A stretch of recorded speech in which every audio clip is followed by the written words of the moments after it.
1, 2, 3, come on.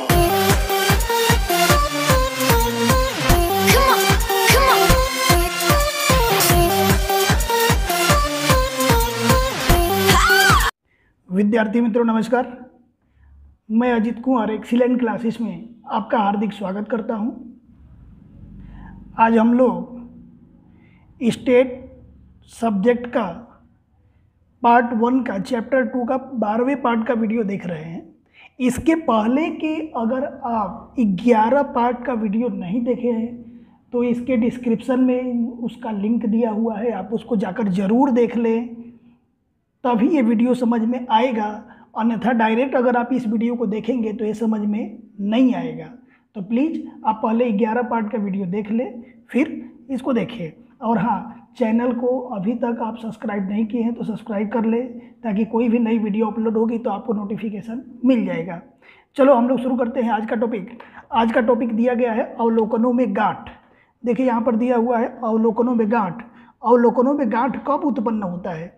देखिए, सबसे पहले गांठ को हम लोग इंग्लिश में टाई कहा जाता है। क्या कहा जाता है? टाई कहा जाता है। एक छोटा सा उदाहरण हम लोग देखें कि अगर इंडिया टीम क्रिकेट वाली अगर मान के चलिए कि यह 235 रन बना देती है और उसके विपक्ष में या अगेंस्ट में पाकिस्तान की टीम है, इसने भी 235 रन बना दिए, दोनों का रन हो गया 235। अब ये मैच क्या कहलाता है कि मैच टाई हो गया। क्या कहलाता है कि मैच टाई हो गया? कब? जब दोनों का अंक समान हो या दोनों का रन समान हो। तो उसी तरह से यहाँ पर जब 2 या 2 से अधिक अवलोकनों का मूल्य समान हो तो उनका क्रम समान होता है। इसके पहले के वीडियो में हम लोग देखे थे क्रमांक सहसंबंधांक की रीति में कि जिसमें क्रम नहीं दिया हुआ होता था तो हम लोग क्या करते थे? क्रम देते थे। परंतु जब 2 से अधिक अवलोकनों का मूल्य अगर एक समान आ जाएगा, इसको आप अच्छी तरह से समझना, जब 2 या 2 से अधिक अवलोकनों का मूल्य समान हो तो उनका क्रम क्या होता है? समान होता है। और अवलोकनों को क्रम देने में क्या होती है? समस्या उत्पन्न होने लगती है। ये कैसी समस्या उत्पन्न होने लगती है? जैसी समस्या यहाँ पर एम्पायर को, इंडिया भी 235 बनाई, पाकिस्तान भी 235 रन बना ली, तो एम्पायर को किसको विजेता घोषित करना है? एम्पायर के सामने समस्या उत्पन्न हो जाती है। तो क्या करता है? सुपर ओवर में मैच को आगे बढ़ाता है। तो यहाँ पर हम लोग क्या करते हैं? जब 2 या 2 से अधिक अवलोकनों का मूल्य एक समान हो जाता है, उनका क्रम समान हो जाता है, तो अवलोकनों को क्रम देने में समस्या उत्पन्न होती है और उसी समस्या को अवलोकनों में गांठ कहते हैं। ये प्रश्न थियरी में भी पूछा जाता है कि अवलोकनों में गांठ किसे कहते हैं, तो अपने क्या बोलेंगे कि जब 2 या 2 से अधिक अवलोकनों का मूल्य समान हो तो उनका क्रम समान होता है, अवलोकनों को क्रम देने में समस्या उत्पन्न होती है, जिसे अवलोकनों में गांठ कहते हैं। अब अवलोकनों में गांठ किस तरह से उत्पन्न होता है, एक उदाहरण के द्वारा हम लोग समझें। यहाँ पर उदाहरण दिया गया है कि गणित का अंक और विज्ञान का अंक, 2 अंक दिए गए हैं यहाँ पर, और इन दोनों अंकों को क्रम देना है अपने को। तो देखिए, क्रम हम लोग कैसे देते थे? पिछले वीडियो आप देखे होंगे तो क्रम देने में हम लोग कौन से टेक्निक का उपयोग करते थे? एक लड़का है 90 लेके आया है, दूसरा 85, तीसरा 76, चौथा 85, ये 88 और ये 91। तो इसमें पहला रैंक कौन लाया या पहले नंबर अपने किसको दे सकते हैं? तो जो 91 लेके आया उसको हम पहला रैंक दे देंगे। इसके बाद दूसरा रैंक किसको देंगे? तो जो 90 लाया होगा उसको दूसरा रैंक दे देंगे। क्या कर फिर तीसरा रैंक किसको देंगे? तो 90 से छोटी संख्या क्या है? इसमें 88 है, ठीक है। तो 88 को हम क्या करेंगे? तीसरा रैंक दे देंगे। और चौथा रैंक किसके देंगे? चौथा रैंक देखिए 85 यहाँ पर भी है, 85 यहाँ पर भी है, यहीं पर अपनी समस्या उत्पन्न हो गई। अब चौथा रैंक देना होगा। मान लीजिए कि 2 विद्यार्थी अगर अलग अलग है और चौथा रैंक किसी एक को ही अगर दिया जा सकता है, तो अगर इसको चौथा रैंक दे देंगे, इसको 5वां देंगे, तो ये विद्यार्थी बोलेगा कि मेरे साथ बेईमानी हो गई, क्योंकि 85 लाने वाले को चौथा मिला, मैं भी 85 लेके आया तो मुझे 5वां मिला। अगर इसको चौथा दे दे, इसको 5वां देंगे तो इसके साथ बेईमानी हो जाएगी। तो इस तरह से यहाँ पर क्या हो गई? अवलोकनों का मूल्य समान हो गया। देखिए, यहाँ 2 या 2 से अधिक मूल्य अवलोकनों का मूल्य समान हो तो यहाँ 2 अवलोकनों का मूल्य समान मिल गया, उनका क्रम समान हो जाएगा। चौथा दोनों को देना है, लेकिन अपने देंगे किसी चौथा एक ही को, समस्या उत्पन्न हो गई। तो अवलोकनों को क्रम देने में समस्या उत्पन्न होती है। यही समस्या आ गई जिसे अवलोकनों में गांठ कहते हैं। तो इस परिस्थिति को हम क्या कहते हैं? अवलोकनों में गांठ कहते हैं। इतना तो आपको समझ में आ गया होगा। फिर से इसको आप ध्यान से रख ले। जो 91 लेके आया उसको पहला नंबर दिए, 91 से नीचे क्या है? 90 है, इसको दूसरा नंबर दे देंगे, 88 को तीसरा नंबर दे देंगे। और चौथा नंबर जब देने की बारी आएगी कि चौथा रैंक कौन लेके आया, तो 85 यहाँ भी है, 85 यहाँ भी है, देना किसी एक को ही है, तो चौथा इसको दे कि इसको दे, अपने पास समस्या आ गई। ठीक है, और इसी समस्या को हम क्या कहते हैं? अवलोकनों में गांठ कहते हैं। अब ऐसे समय में, यानी ऐसी जब परिस्थिति उत्पन्न हो, अवलोकन में गांठ उत्पन्न हो, तब क्या किया जाता है?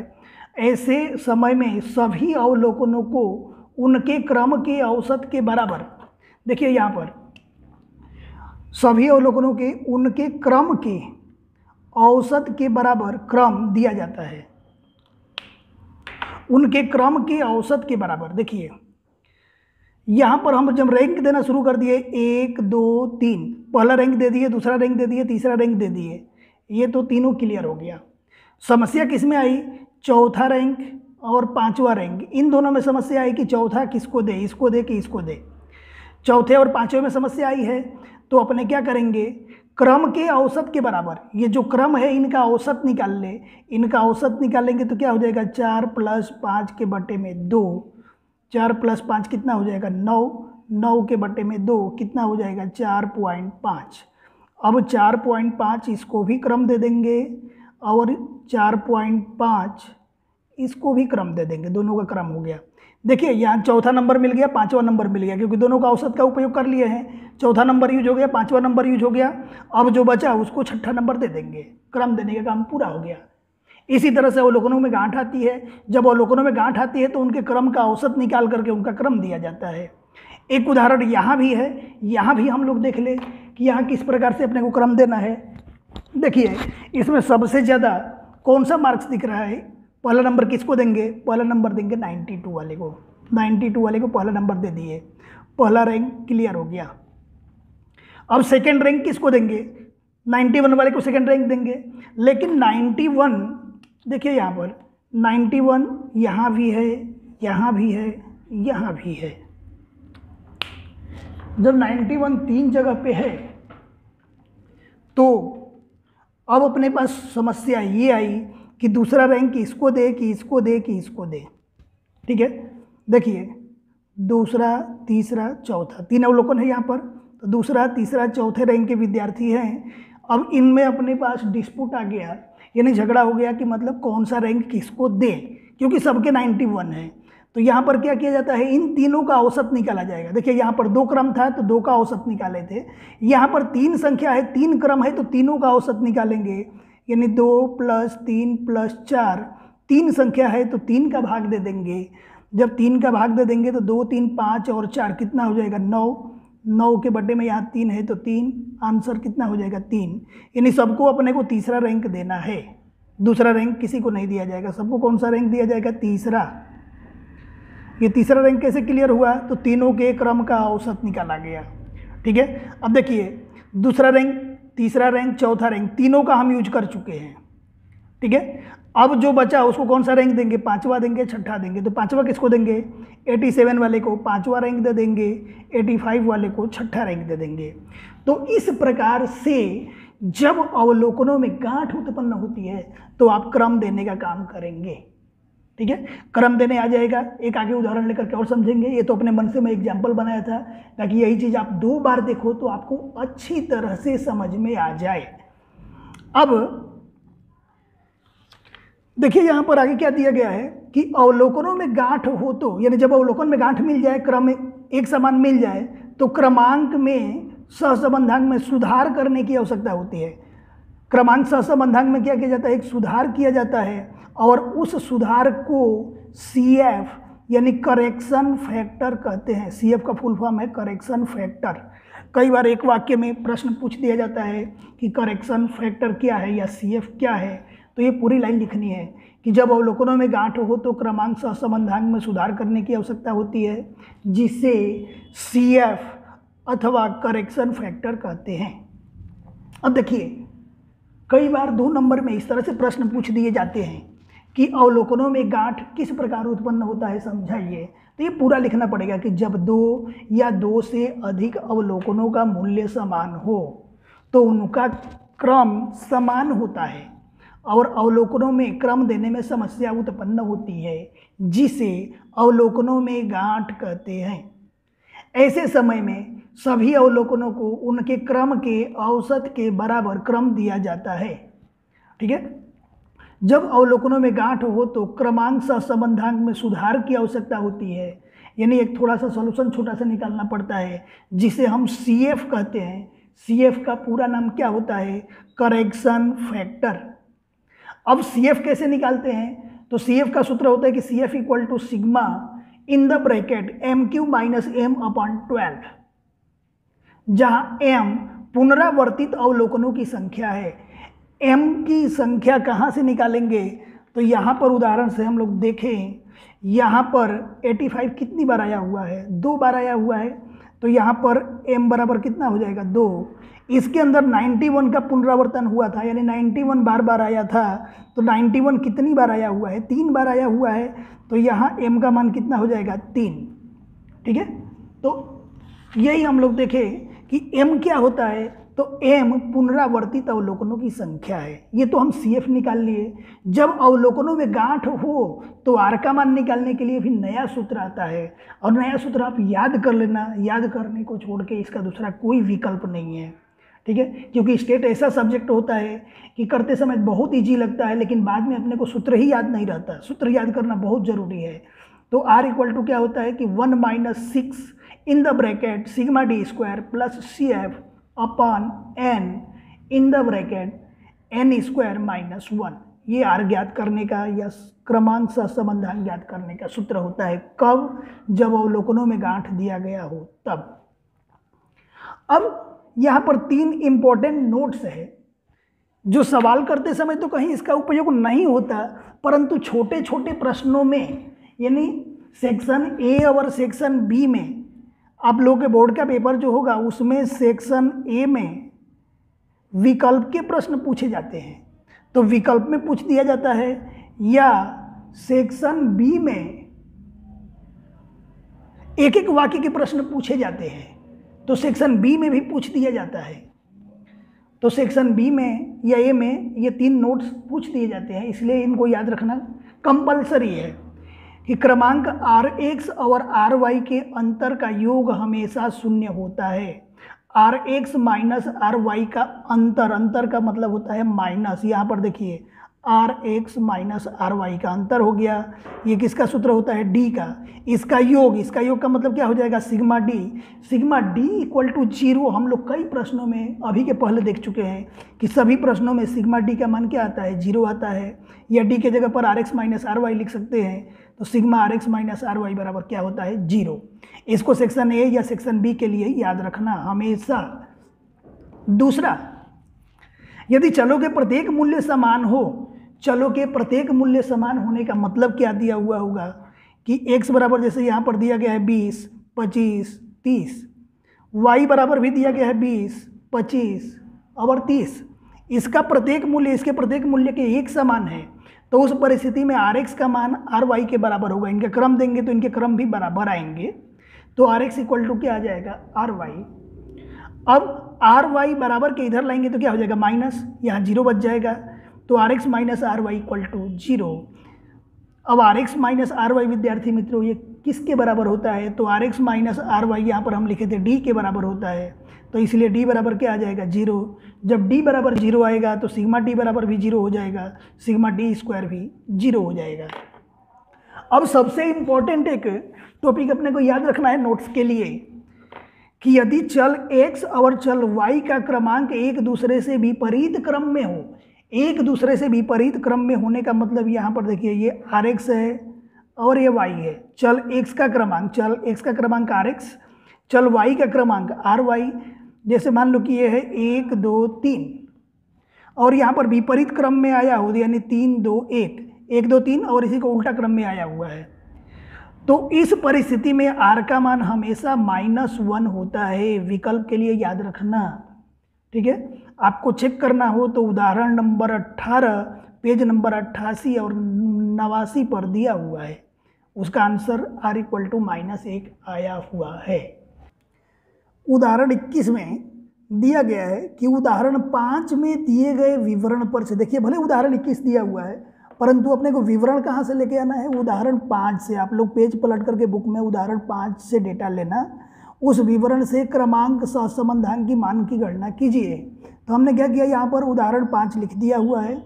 उदाहरण 5 अब क्या दिया हुआ है कि एक समान ज्ञान की स्पर्धात्मक परीक्षा में पूर्व के दिनों की तैयारी का परीक्षा फल प्रभाव जानने के लिए लगभग समान बौद्धिक क्षमता वाले 7 उम्मीदवारों की संख्या कितनी दिया गया है, उम्मीदवारों की संख्या दिया गया है 7। जब उम्मीदवारों की संख्या 7 दिया गया है तो आप बड़े ही आसान शब्दों में आप समझ गए होंगे कि इस प्रश्न के अंदर n बराबर कितना रखना है, 7, क्योंकि 7 उम्मीदवार लिए गए हैं। एक निदर्श लेकर के निम्नलिखित सूचना एकत्र की गई। सूचना यहाँ से यहाँ तक दिया गया है। पूर्व के 3 दिनों के वाचन घंटों में कि परीक्षा के 3 दिन पहले कितने घंटे बच्चे पढ़े हैं, 25 घंटे, 38 घंटे, 30 घंटे, 28 घंटे, 34, 40, 36। और परीक्षा में प्राप्त अंक, जो 25 घंटे पढ़ा परीक्षा से 3 दिन पहले उसके 65 आए, 38 घंटे पढ़ने वाले के 75 आए, 30 घंटे पढ़ने वाले के 68 आए, 28 घंटे पढ़ने वाले के परीक्षा में प्राप्त अंक 70 आए, 34 वाले के 72 आए, 40 वाले के 79 आए और 36 वाले के 75 आए। करना क्या है अपने को इस सूचना पर से क्रमांक सहसंबंधांक के मान की गणना करना है। ऊपर ही सूचना दिया गया है, क्रमांक सहसंबंधांक की विधि से r का मान ज्ञात करना है। देखिए प्रश्न की सूचना यहाँ से यहाँ तक दिया गया है, इसके नीचे सॉल्यूशन है। तो ये पहले चल को हमने x मान लिया, दूसरे चल को y मान लिया। चल x मान करके पढ़ाई घंटे में ये जो पूरी संख्या है यहाँ पर हम पूरी संख्या लिख दिए हैं, ठीक है। इसके बाद जो चल y है परीक्षा में प्राप्त अंक यहाँ पर हमने लिख दिया हुआ है। ये जितने कोष्टक है आपको बनाने पड़ेंगे। अब हम क्या करेंगे, क्रमांक सहसंबंधांक में क्रम की जरूरत होती है, rx ry की जरूरत होती है। तो rx अपने निकालना है, ry अपने निकालना है। अब ये डेटा दिया हुआ है, इसका रैंक अपने को देना है कि रैंक ऑफ x, यानी x का क्रमांक अपने को देना है। अब देखिए 25, 38, 30, 28, 34, 40, 36, इसमें सबसे ज़्यादा किसके नंबर है, सबसे ज़्यादा कौन विद्यार्थी पढ़ा हुआ है, 40 घंटे पढ़ने वाला। तो इसको हम पहला क्रम दे देंगे कि ये पहला रैंक लाया। इसके बाद 40 से छोटी ठीक संख्या कौन सी है, 38। उतरते क्रम में जैसे अपने लिखते हैं छोटे पर, जब अपने तीसरे चौथे में पढ़ते थे तो संख्याओं को उतरते क्रम में रखते थे। तो 40 से ठीक नीचे कौन सी संख्या आएगी, 38। इसको हम दे देंगे दूसरा क्रम। इसके बाद 38 के ठीक नीचे आ जाएगा 36।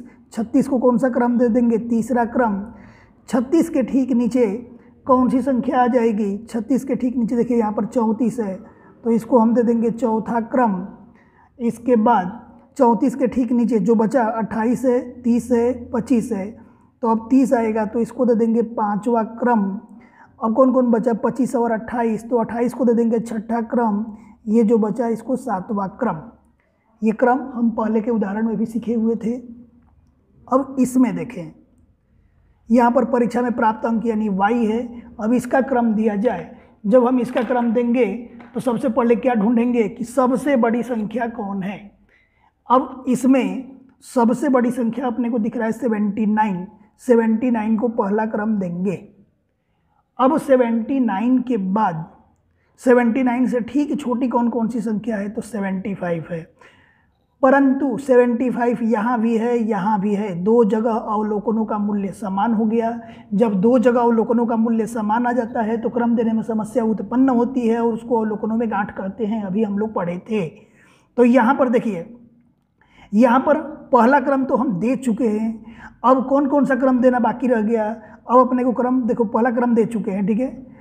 दूसरा क्रम, तीसरा क्रम, चौथा क्रम, पाँचवा क्रम, छठा क्रम और सातवां क्रम। 7 विद्यार्थी है तो 7 क्रम है। पहला क्रम हम दे चुके हैं। अब यहाँ 75 यहाँ भी है, 75 यहाँ भी है। तो ऐसे तो देखा जाए तो 2 और 3 दे देना चाहिए क्रम, परंतु 2 इसको देंगे और 3 इसको देंगे तो भेदभाव हो जाएगा। ठीक है। तो अब क्या करते हैं, इसके लिए हम लोग अभी उदाहरण में पीछे पढ़े थे कि उनके क्रम का औसत लेते हैं। क्रम का औसत लेने का मतलब कि 2 और 3 का औसत लेंगे। तो देखिए 2 और 3 का जब औसत लेने जाएंगे तो 2 + 3, 2 संख्या है तो बटे में 2, 2 3 कितना हो जाएगा, 5 के बटे 2 कितना हो जाएगा, 2.5। देखिए इसके लिए कौन कौन निर्धारित क्रम थे, दूसरा क्रम था और तीसरा क्रम था। तो 2 और 3 का क्या निकाले, औसत निकाले, और औसत जितना आया वही क्रम दे देंगे। तो यहाँ पर दे देंगे 2.5, यहाँ पर भी दे देंगे 2.5। तो इस तरह से दूसरा क्रम भी हो गया, तीसरा भी क्रम हो गया। अब कौन सा क्रम बचा, चौथा क्रम। तो चौथा क्रम इसमें से किसको देंगे, 72 को देंगे कि 70 को देंगे। तो सबसे ज़्यादा यहाँ पर क्या है, 72 है। तो 72 को हम दे रहे हैं चौथा क्रम। इसके बाद जो बचा उसमें सबसे बड़ी संख्या कौन सी है, चौथा क्रम भी हो गया। अब पांचवा क्रम देना है, जो बचा उसमें सबसे बड़ी संख्या है 70, तो 70 को दे देंगे पांचवा क्रम। पांचवा क्रम भी हो गया। अब कौन सा क्रम बचा है, छठा क्रम। छठा क्रम के लिए अब देखिए 68 है और 65 है, तो छठा क्रम किसको देंगे, 68 वाले को देंगे। 65 का क्या हो जाएगा, सातवां क्रम। इस प्रश्न में इतना ही नया था। अब यहाँ के बाद जो भी हम काम कर रहे हैं, पिछले के उदाहरण में हम लोग कर चुके थे कि जब Rx और Ry का मान दिया होता था तो अपने क्या करते थे, Rx के मूल्य में से Ry को घटाते थे। ये Rx का मूल्य है, Ry का मूल्य है, ये कोष्टक में से ये कोष्टक को घटाएंगे। देखिए इस कोष्टक में से इस कोष्टक को घटा करके ये कोष्टक में लिखना है। Rx के मूल्य में से Ry को घटा करके और यहाँ D में लिखना है, क्योंकि D बराबर सूत्र Rx - Ry होता है। अब देखिए यहाँ 7 में से 7 को घटाएंगे, यहाँ पर क्या लिख देंगे, 0। इसके बाद 2 में से 2.5 को घटाएंगे तो ये आंसर आ जाएगा -0.5। 5 में से 6 जाएगा, कितना हो जाएगा, -1। 6 में से 5 जाएगा, कितना हो जाएगा, 1। 4 में से 4 जाएगा, कितना हो जाएगा, 0। 1 में से 1 जाएगा, कितना हो जाएगा, 0। 3 में से 2.5 जाएगा तो ये कितना हो जाएगा, 0.5। आपको इतना जल्दी जल्दी घटाने ना आवे तो कैलसी से घटा के देख लेना।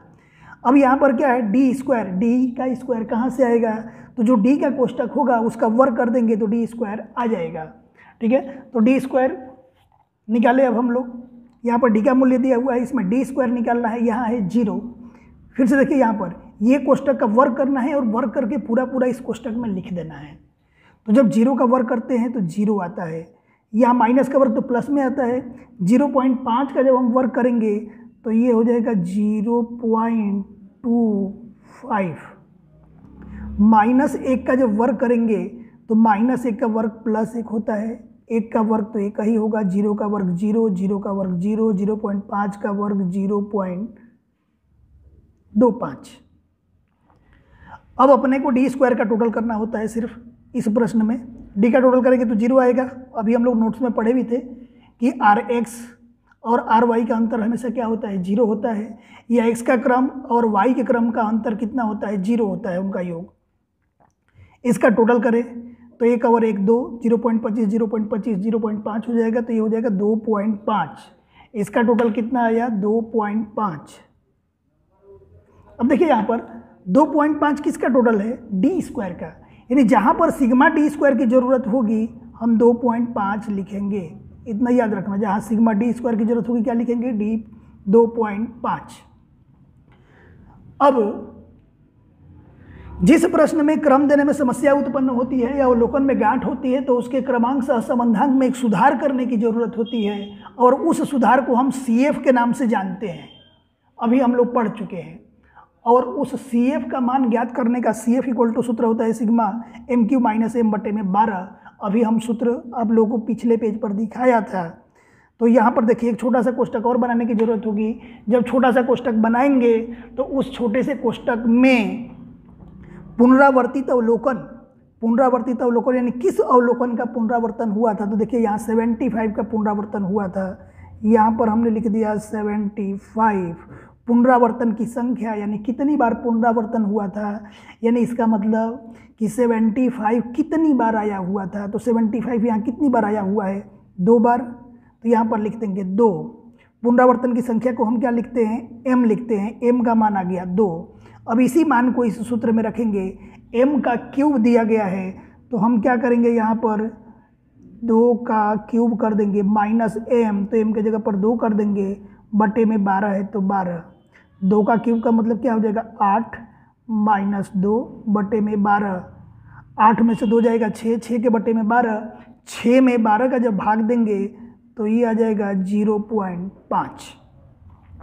अब यहाँ पर कुल लिखते हैं, यह किसका मान हो जाएगा CF का, यानी करेक्शन फैक्टर का, इसका मूल्य यानी जो भी यहाँ पर आया हुआ है उसका टोटल, तो यहाँ तो 0.5 ही आया हुआ है, एक ही है, तो उसका टोटल भी कितना आ जाएगा 0.5, यानी जहाँ CF की ज़रूरत होगी वहाँ हम क्या लिखेंगे 0.5। अब हम लोगों को क्या निकालना है, अब हम लोग को निकालना है R का मान, यानी क्रमांक सहसंबंधांक। क्रमांक सहसंबंधांक R का जब मान निकालने जाएंगे तो यहाँ पर देखिए R बराबर सूत्र क्या होता है, R बराबर सूत्र होता है कि 1 minus 6 in the bracket sigma D square plus CF इसके बटे में n ब्रैकेट के अंदर n स्क्वायर माइनस 1। अब देखिए यहाँ पर